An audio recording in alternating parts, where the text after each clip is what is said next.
समय बीता। प्रहलाद जी महाराज 7 वर्ष के हो गए। जब 7 वर्ष के हुए तो हिरण्याकश्यपु ने सोचा कि अपने पुत्र को शिक्षा दिलानी चाहिए, और वह माता पिता अपनी संतान के सबसे बड़े शत्रु हैं। कौन से माता पिता? माता शत्रु पिता वैर नायन बालो पठिता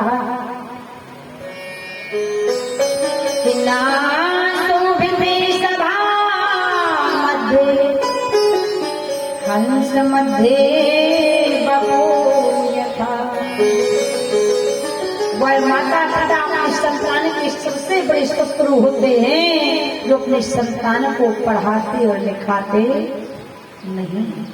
पहले का जमाना तो छोड़ो, लेकिन इस जमाने में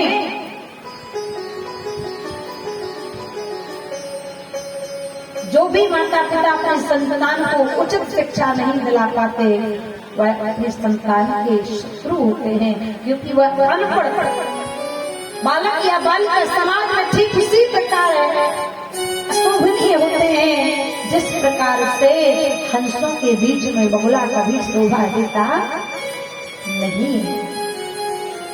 संतान की शिक्षा के लिए अगर घर द्वार छोड़कर भी किराए से रहना पड़े तो संतान को शिक्षित जरूर करना। अब प्रहलाद जी के पिता हिरण्याकश्यपु ने सोचा प्रहलाद को शिक्षा दिलानी चाहिए, अब विद्यालय भेजा।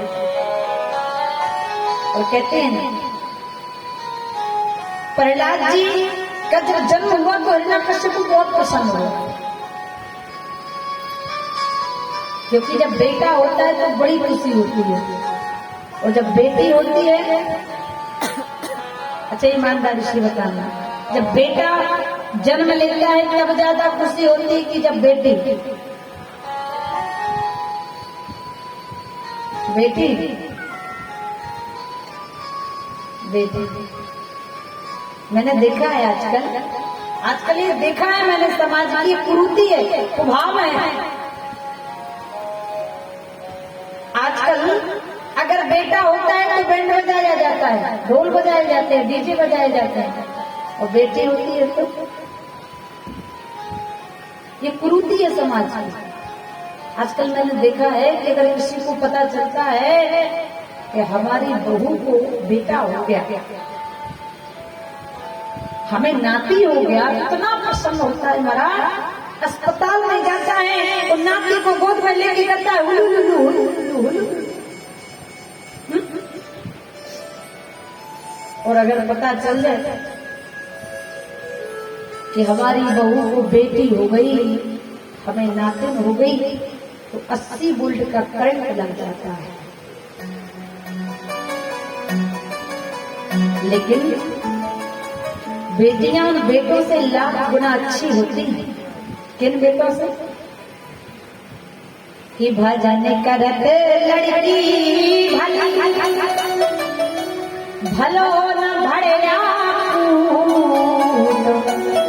उस सबरी गई बैकुंठ में धुंधकारी हुआ भूत।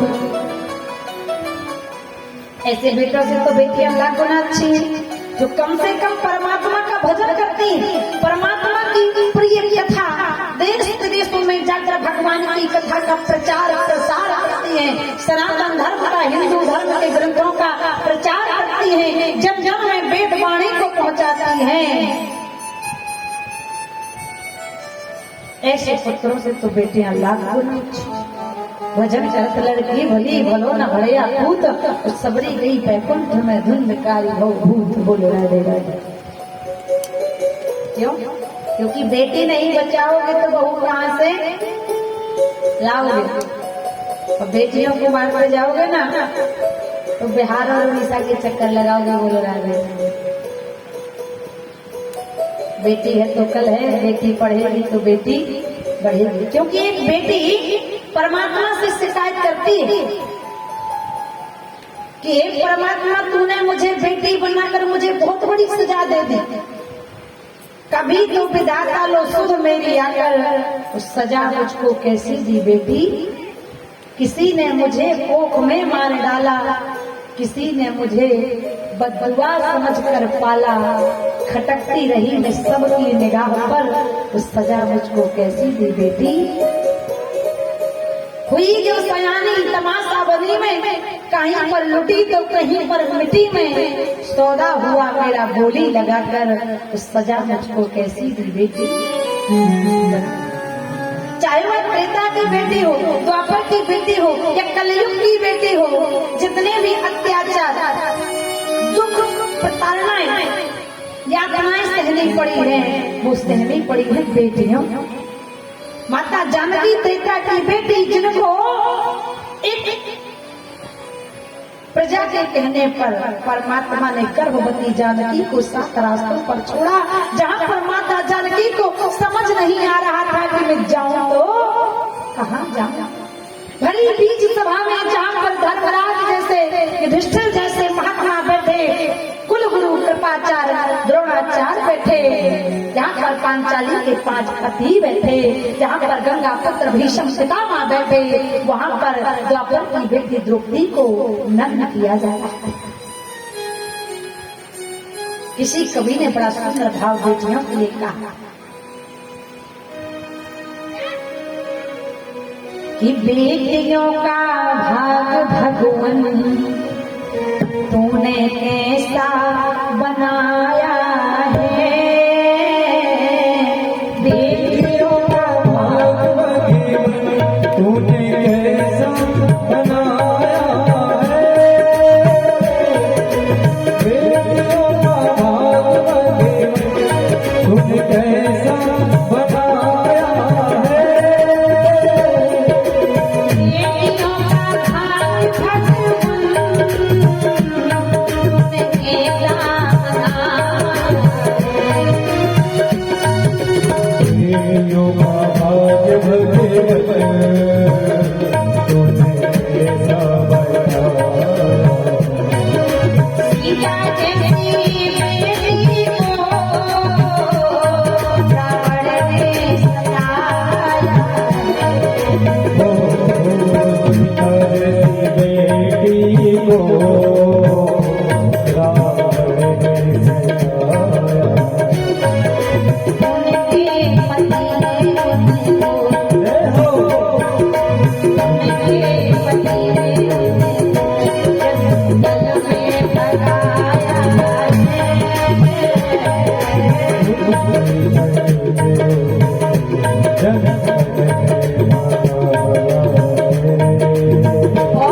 तुझे